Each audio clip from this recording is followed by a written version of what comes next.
Me tehdään päivittäisohjelmaa. Kysyisin sen verran Suomen NATO-kannasta, eli mitä olet mieltä, pitäisikö Suomen nyt liittyä NATOon?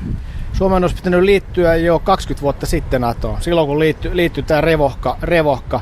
Nyt se ei enää ole niin kauhean yksilöllinen asia. Se on sinänsä, että nyt tietysti Venäjä uhittelee, mutta on tietysti hyvin tärkeää katsoa, että mikä on se ajankohta, jota Venäjä uhittelee. Eli ensi viikonloppuna valitaan Suomeen uusi pääministeri. Kokoomuspuolue valitsee puheenjohtaja, jossa tulee pääministeri seuraavaksi vuodeksi. Ja Venäjän uhittelu esimerkiksi liittyy nimenomaan tähän. Totta kai tämä Ukrainan kiristynyt tilanne ja kaikkea tällaista, mutta minusta aika hyviä lausuntoja on sanonut esimerkiksi Sauli Niinistöltä. Kannattaa niitäkin tsekata. Kiitoksia haastattelusta. Ole hyvä. Me tehdään päivittäisohjelmaa Radio Finlandiaan ja mä kysyisin sun kantaa Suomen NATOon liittymisestä. Kyllä se jotenkin, niin kuin tänä päivänä tuntuu siltä, että se turvallisuutta loisi, että siihen liityttäisiin. Hyvä, kiitoksia haastattelusta. Kiitos. Mulla on kysymys ihan koskien NATOa. Ja mikä on sun kanta tällä hetkellä? Pitäisikö Suomen nyt sitten liittyä NATOon? No ei missään tapauksessa. Ja voin sitä perustella sillä, koska 18 vuotta sitten työskentelin NATO-joukkojen kanssa Bosniassa ja mieleeni jäi selkeä kuva siitä, että ei tämmöisen armeijan kanssa samalle rintamalle ei koskaan, ei ikinä, ei milloinkaan. Että jos nyt tulee tämmöinen valinta, niin hoidetaan hommat itse, jos on pakko, mutta me emme tarvitse Suomessa NATO-joukkoja ikinä. Kun olet itse ollut tekemisissä näiden kanssa, niin sulla on selkeä kanta siihen ja sanoit, että ei missään nimessä, niin onko siinä joku määrätty syy, minkä takia ehdottomasti ei? No, noin vuoden verran työskentelin Bosniassa heidän kanssaan ja Unkarissa ja heillä on tekniikka hallussa ja heille vetin hyvät varusteet ja systeemit ja muut, mutta mitä mä nyt sanoisin tämän sillä lailla,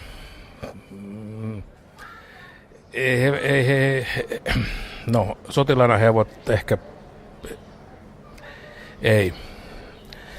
ei vaan stemmaa siihen, mitä me suomalaiset ymmärrämme sotilaina. Ja se oli hyvin alakeellistä ja hyvin, suurimmat vahingothan NATO-joukot silloin tekivät, Tuzlan kaupungissa, Tuusula sanottiin silloin. 2 helikopteria nousi näin ylös ja ne ajoivat yhteen ja ne siis he ovat hiukan kömpelöitä, sanotaanko näin, tähän sotatoimeen. Ja kurjasta, että ne voi mainita, että jos heiltä joukkuejohtaja, pataljoonan komentaja ei sano, mitä tehdään tai missä ollaan. Näin kävi. Me haastattelin montaa sotilasta, kersanttia, itse olen kersantti silloin aikoinaan, niin, että missä me ollaan.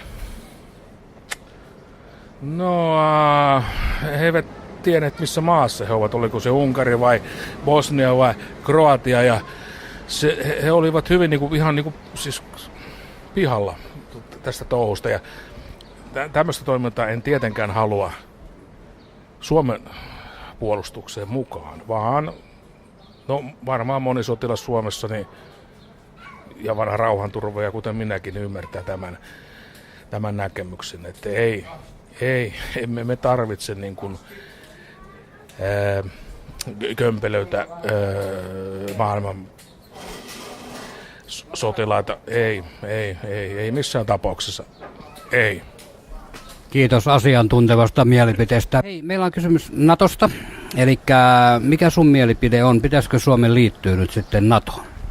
Mun mielestä ei. Suomi on itsenäinen sitoutumaton valtio, niin ei. Se ei kuulu sinne. Hyvä. Mites sun kanta NATOon, pitäisikö Suomen liittyä NATOon? No viimeisen artikkelin mukaan, mitä venäläiset sanoo, niin kyllä. Kiitoksia haastattelusta. Kiitos. Ihan sen verran kysytään, niin mikä on tällä hetkellä NATO-kanta sinulla? Hirmuisen hankala kysymys. Ihan tosi hankala. Totta kai Ukrainan tilanne saa miettimään, että olisiko siitä turvaa meille. Mutta sitten toisaalta en tiedä, että olisiko se enemmän vielä riski liittyä siihen erään naapurin takia. Eli en osaa vastata. Hyvä, mutta tuo oli hyvä vastaus. Kiitos sinulle. Kiitos. Eli hei, mä kysyisin NATO-kantaa, niin mitä mieltä olet? Pitäisikö Suomen nyt sitten liittyä sun mielestä NATOon? Jaa, se on aika monipiippunen juttu ja totta kai jakaa mielipiteitä, mutta että en mä tiedä. Kyllä Suomi on itsenäinen valtio ollut sitä aina, että ehkä mä kallistuisin toistaiseksi vielä sille kannalle, että ei. Hyvä, kiitoksia Satu haastattelusta. Kiitoksia. Mitä mieltä olet? Pitäisikö Suomen nyt liittyä NATOon? Mä en oikein osaa sanoa, koska mä en oikein tiedä näistä mitään, kunhan ei tule vaan mitään 3. maailmansotaa. Hyvä, kiitoksia hei Susanne haastattelusta. Joo, kiitos. Mitä mieltä olet? Pitäisikö Suomen liittyä nyt NATOon?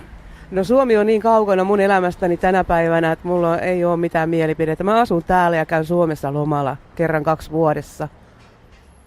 Hyvä, kiitoksia haastattelusta.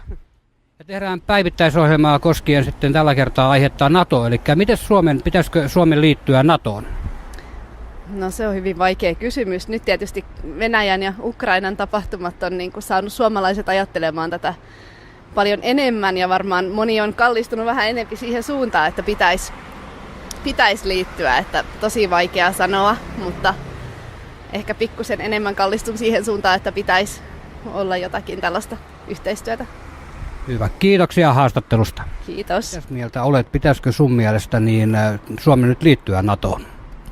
Mielestäni kyllä. Meillä on kysymys ihan koskien Suomen NATOon liittymistä. Mitä mieltä olet? Pitäisikö Suomen nyt liittyä tässä tilanteessa NATOon? Kyllä mun mielestä pitäisi. Hyvä, kiitoksia haastattelusta. Ole hyvä.